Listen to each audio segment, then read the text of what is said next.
கோவிதில் நீயாகவே வந்து நிலைத்திட நான் செய்த தவம் என்னவோ. எப்படிதான் பாடினாலும் மாதுரி ரமணனாய் அதுல ஒரு அழகு. குழந்தை அண்ணா உட்காந்துக்க போயிட்டு வா, தாயாலே பெருமாட்டை அனுப்பி வைப்பா, எல்லாருக்கும் மந்தி தான் வழி கேட்டா. இப்படி போ, இந்த நேரம் சரியா இருக்கும், அண்ணா வந்திருப்பா, போய்ப்பா. உன்னுடைய மணக்கவரையெல்லாம் போயிடும்.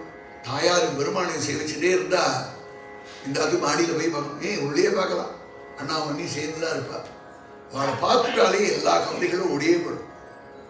அப்படி ஒரு ஆதர்ச தம்பதிகளாக நமக்குன்னு பகவான் இப்படி ஒரு அவதாரம் பண்ணி குருநாதனாக இருந்து இப்படி அனுகிரகம் பண்ணின அவர் நமக்கு சில கிரந்தங்கள்லாம் எடுத்து காட்டிருக்கார். ராமாயணம், பாகவதம், ராமகதாமிரதசாரம், பல கிரந்தங்கள். அதுல ஏதாவது பொழுது போகணுமே, பொழுது போயிட்டே தான் இருக்கு. காலக்கிரீடத்தை கச்சத்தியாயுனர் ஆச்சாரியர், காலம் போயிட்டு தான் இருக்கு. எதையும் பார்த்தா குழந்தை, இன்னைக்கு பார்த்தா யுவன், அப்புறம் பார்த்தா வயசாகிடுது, அதுக்கப்புறம் பார்த்தா ஆளே இல்லை. காலம் ஓடிட்டு தான் இருக்கு.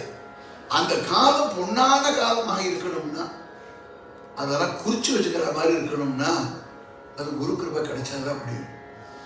அந்த காலத்தை எப்படி பகவான் அனுகிரகம் பண்ணியிருக்கான் நமக்கு அப்படின்னு பார்த்தா, அண்ணா கிரந்தங்களை பாராயணம் பண்ணுறதும், அண்ணா கிரந்தங்களில் உள்ள அனுபவம். ஏன்னா அண்ணா எது உபன்யாசம் பண்ணினாலும் அதுதான் இந்த கிரந்தங்களே இருக்கு.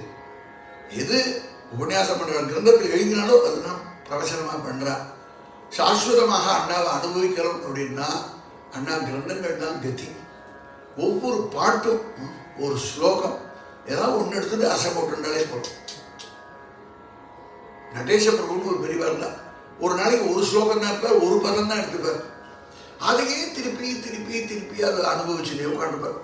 எத்தனை தடவை திருப்பி பாடினாலும் சொன்னாலும் அவளுக்கு அவ்வளவு அர்த்தம் வரும் அதுலேருந்து.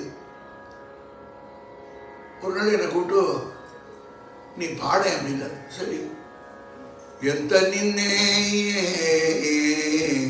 வர்ணிந்துனு ಶಬರಿ ಭಾಗ್ಯಮು.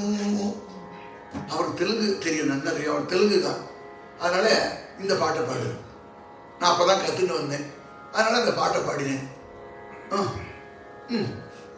அப்படின்னு திருப்பி பாடு, திருப்பி பாடு.